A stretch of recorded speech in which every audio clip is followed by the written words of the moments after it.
Júlio Henrique Redel. Muito bom dia, Júlio. Bom dia, Odair, bom dia, o Roger, bom dia, o Júlio, né? E um bom dia especial aí pro Jeter, né? Que hoje completa então seus 60 anos. E obrigado pela oportunidade, pelo convite, né? Estar aqui hoje justamente nesse espaço. O Jeter, que é um ícone aí da rádio, não apenas timboense, da comunicação acho, de Santa Catarina. Então, que Deus lhe conceda muitos e muitos anos ainda pela frente.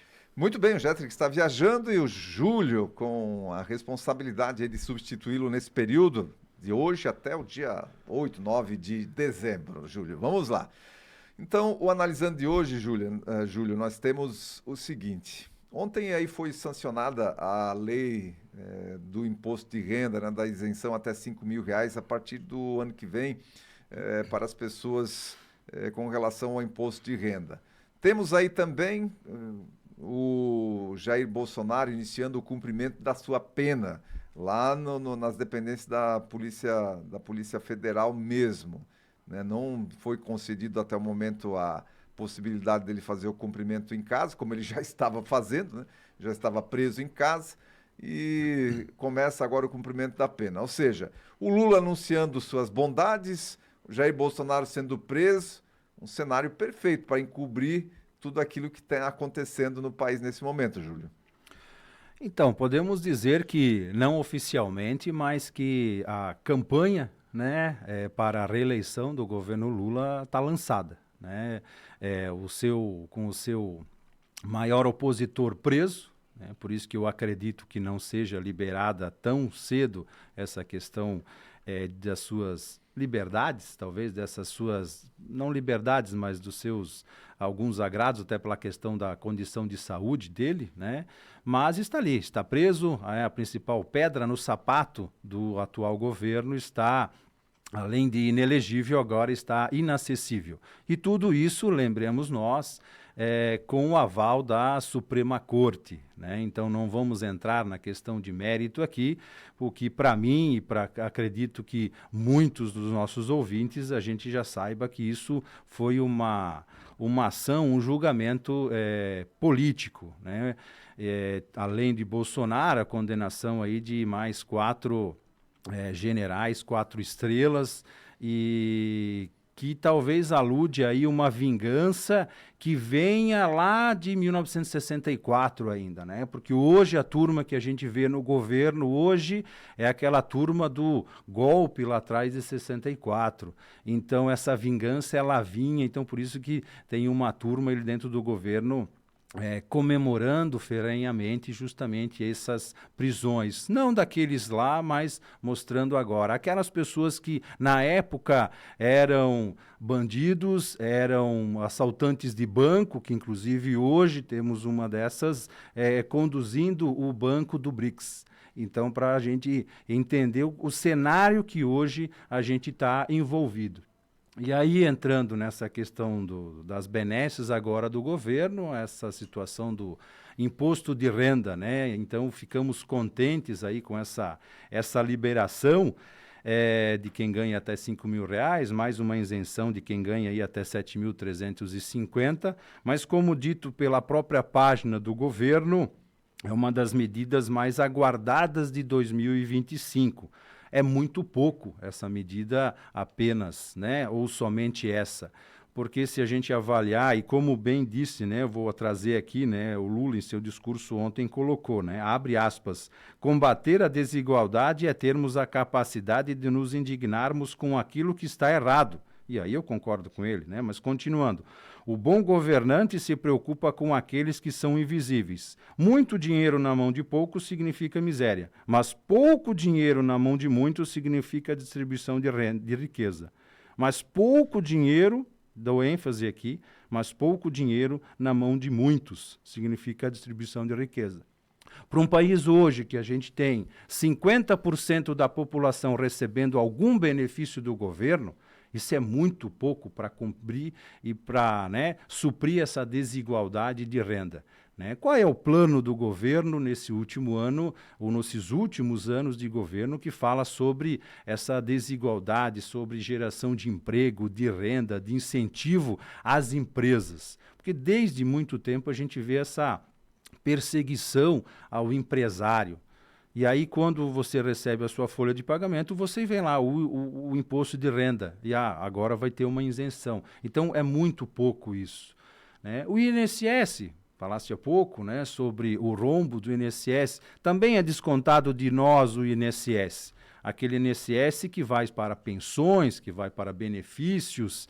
E como é que está essa investigação? O governo passando pano, as eleições vão vir ali. O governo que blindou, o STF que blindou justamente as investigações ao sindicato do então envolvido, inclusive irmão do Lula, envolvido nesses roubos, né, do próprio INSS. Né, o próprio PT agindo contra as medidas, as ações penais, né, da segurança pública, né, não querendo enquadrar aí como crime de terrorismo todos esses bandidos que aconteciam nessa situação lá do Rio de Janeiro. O problema é que se enquadrar como terrorista essas organizações criminosas abre espaço para outros países. E outros países aqui, vamos ser bem claros, né? Estados Unidos, a combaterem essas organizações criminosas aqui no nosso país, inclusive. E aí, quando a gente sabe que essas organizações criminosas têm braços em tudo que é instituição do país, a gente sabe por que eles não querem enquadrar como organização terrorista. Justamente, se defende, né? A gente vê infelizmente, a gente autodefesa, vê né? a Suprema Corte hoje, nossa, né? O nosso próprio judiciário com uma defesa muito grande.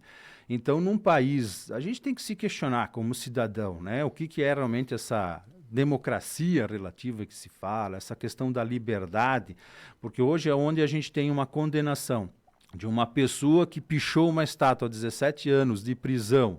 E aí vemos muitas pessoas que roubaram, que fizeram, usurparam justamente o dinheiro público na corrupção, estão andando por aí, estão ocupando cargos públicos, né? A gente não viu isso acontecer nos últimos meses, nos últimos anos, agora com o governo Lula, de investigação afinco. E hoje a gente está aí prestes a ter novamente um dos maiores rombos das estatais, né? Os Correios novamente, outras grandes estatais sendo surupiadas aí, né? Então, um rombo que vai ser maior do que a pandemia. Então, um governo que vai ser pior do que uma pandemia.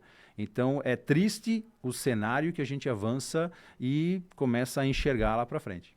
Pois é, e ainda tem, né, para ajudar em toda essa situação, o escândalo aí envolvendo o Banco Master. E aí, vários figurões da República envolvidos no escândalo do Banco Master. Aí a gente, né, vou ser um pouquinho demagogo aqui, né, mas eu vi uma reportagem que justificava, e aí o papel importante da imprensa séria, né? Porque reuniões com ministros e um CDI a 140% não significa indício de fraude. Né? Ou seja, né, um banco que tinha um acesso livre a ministros, assessorado pelo Guido Mantega, assessorado pelo então ex-ministro Supremo Lewandowski e mais os outros ministros do Supremo, né? E quem era o escritório de advocacia? O escritório justamente da esposa do Alexandre de Moraes agora, né, envolvido também, né? Então, quer dizer, é muito estranho. A gente não pode acusar ainda. Não dá para dizer que eles estejam envolvidos com algum tipo de corrupção, né? Mas o fato de estarem aí beneficiando, facilitando as articulações e contatos, né, com a alta corte, com os altos nomes aí do país, certamente não são nada republicanos, né? Se eu busco alguém justamente que tenha esse acesso, é porque realmente alguma coisa errada tem, né? Então, quer dizer, alguma coisa vai acontecer. E aí a gente não vê essa celeridade, né? Esse interesse em resolver os problemas, assim como de outros, né? Não deu 24 horas, 48 horas para apresentar. Esses chamados, essas apresentações, as explicações, né? Então, esse duplo padrão hoje que a gente vê na Suprema Corte de cobrança, né? De cobrança de coação até no próprio Congresso. Hoje a gente vê um Congresso acuado, né? Essa questão própria do Bolsonaro, a gente vê que não teve muita repercussão, né? Teremos aí alguns da extrema-direita, né? Como a imprensa muitas vezes acaba colocando, um pouco mais envolvidos emocionalmente, mas o centrão como um todo deixando rolar, né? Porque há muitos rabos presos, infelizmente, dentro do nosso Congresso. Pois é, falando nisso, essa situação envolvendo a nova indicação para o Supremo Tribunal Federal, mais um indicado do Lula, será que o Senado, qual é a sua opinião? Será que o Senado vai aprovar o Jorge Messias, o tal do Bessias, como dizia a Dilma? A Dilma, né? O histórico lá daquele Porque o amigo, Senado, né? O Senado, a princípio, estava esperando ali que o Rodrigo Pacheco pudesse ser o indicado.